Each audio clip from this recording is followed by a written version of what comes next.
દ્વારા એક યુદ્ધ થયું અને એ યુદ્ધની અંદર ભગવાન નારાયણે બાણાસુરને અનેક વાર પરાસ્ત કર્યો હતો. માર્યો નથી, પરાસ્ત કર્યો હતો.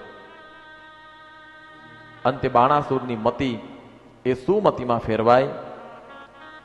દેવતાઓ કહે છે પ્રભુ બાણાસુરનો ઉદ્ધાર કરો ને, ત્યારે કહે છે કે ન મરાય. શા માટે? બે કારણ. પહેલું કારણ, શિવનો ભક્ત છે બાણાસુર, એ શિવનો ભક્ત છે માટે એને ન મરાય. બીજું કારણ, એ હવે અમારા વેવાય છે, કારણ કે અમારા દીકરાને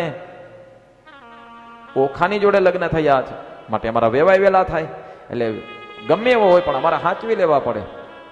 અંતે ભગવાને બાણાસુરને કહ્યું, પ્રિય બાણાસુર, આ હજારો ભુજાઓ હોય ને એનું બળ કોક પડ્યા હોય ને એને ઊભા કરવામાં કરાય, કોક હાલ્યા જતા હોય ને એના ટાટિયા ખેંચીને એને પાડવામાં ન કરાય, નહીતર ક્યારે યુદ્ધ થઈ જાય ખબર પણ ના પડે, ક્યારે વિનાશ થાય એ ખબર પણ પડે નહીં. બાણાસુરની મતિ ફરી ભગવાન શિવજીના ચરણોમાં ગયા, પ્રાર્થના કરી, હે ભગવાન, નાગેન્દ્ર હારાય ત્રિલોચનાય ભસ્માંગરાગાય મહેશ્વરાય નિત્યાય શુદ્ધાય દિગંબરાય તસ્મૈ નકારાય નમઃ શિવાય તસ્મૈ નકારાય નમઃ શિવાય. હે ભગવાન શિવ, મને મારી ભુજાઓનો અહંકાર હતો, મારા શરીરમાં મળેલા બળનું મને અહંકાર હતો, અભિમાન હતું. આજે મારી આ અભિમાનને કારણે થઈ મારી શોણિતપુર શાંત થઈ, દ્વારિકાધીશ જીત્યા, હું હાર્યો. હવે શિવ, મને તમારું ચરણ પ્રાપ્ત થાવ, તમારા ચરણની રજ બની અને રહો, એટલી કૃપા કરો. ભગવાન એને તથાસ્તુ કહી એ દિવ્ય તેજોમય પ્રકાશને દેવાદિદેવ ભગવાન મહાદેવે એ બાણાસુરના તેજને પોતામાં સમાવી લીધું છે અને ભગવાને બાણાસુરની પર કૃપા કરીને ઉદ્ધાર કર્યો છે. બોલીએ શ્રી નીલકંઠ મહાદેવ કી જય. કથાનો સરળ સાર એટલો છે, ન હોવું જોઈએ ધનનું અભિમાન, ન હોવું જોઈએ પદનું અભિમાન, ન હોવું જોઈએ ભુજાના બળનું અભિમાન, કે ન હોવું જોઈએ પરિવારનું અભિમાન, કોઈ વસ્તુનું અભિમાન નહીં. જે છે આપણું છે, આપણે જ ભોગવવાનું છે. એક સિસ્ટમ નથી, બે સિસ્ટમ છે. કાં કોઈકને આપીને જાઓ અને કાં બધું મૂકીને જાઓ, હારે લઈ જવાની કોઈ વ્યવસ્થા નથી. પછી ભુજાનું બળ હોય તોય ભલે અને ભુજાના બળથી ભેગું કરેલું હોય તોય ભલે, કટકી નહીં આવવા દે, આ યાદ રાખજો.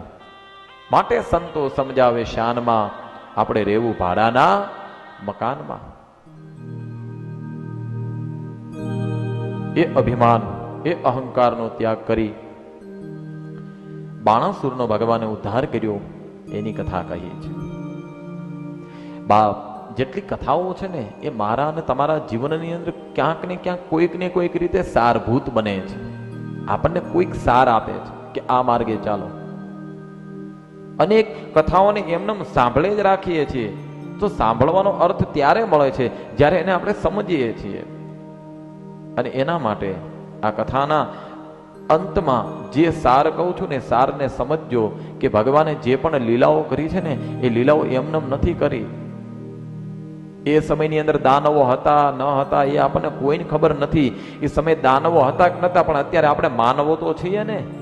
પણ માનવોમાં ક્યાંક દાનવો ન આવી જાય એવું કાર્ય કરવું કે જેનાથી કરીને મારા તમારા ઉપર ક્યાં દાનવ વૃત્તિ હાવી ન થઈ જાય. એ દાનવ વૃત્તિ કોને કહેવાય? મેં હમણાં જ કીધું એ પ્રમાણે, આંખે જોઈ ન શકે, મોઢે બોલી ન શકે, કાને હારું સાંભળી ન શકે, અને દાનવ વૃત્તિ કીધી જ. ભગવાને અઢળક સંપત્તિ આપી હોય પણ ક્યાંક ઠેકાણું હોય ને વાપરી ન શકે.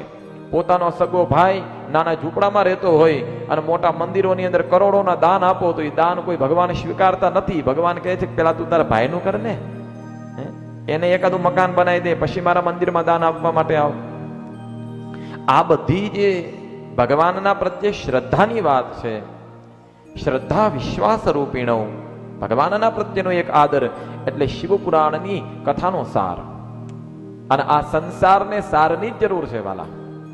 સાર એટલે બહેનોના ભાષામાં કહો તો સાવણી, ખબર છે ને? સાવણી બે જગ્યાએ ઉપયોગ થાય. એક પાણી ગળવામાં ગૌણું અને બીજું ઘઉં ચાળવા લોટ ચાળવામાં સાવણી. એ સાવણી લઈને આમાં હાલતા હોય તો નીકળી શું જાય અને એની અંદર રે હું ઈ મને કયો ખાલી. સમજાઈ ગયું ને?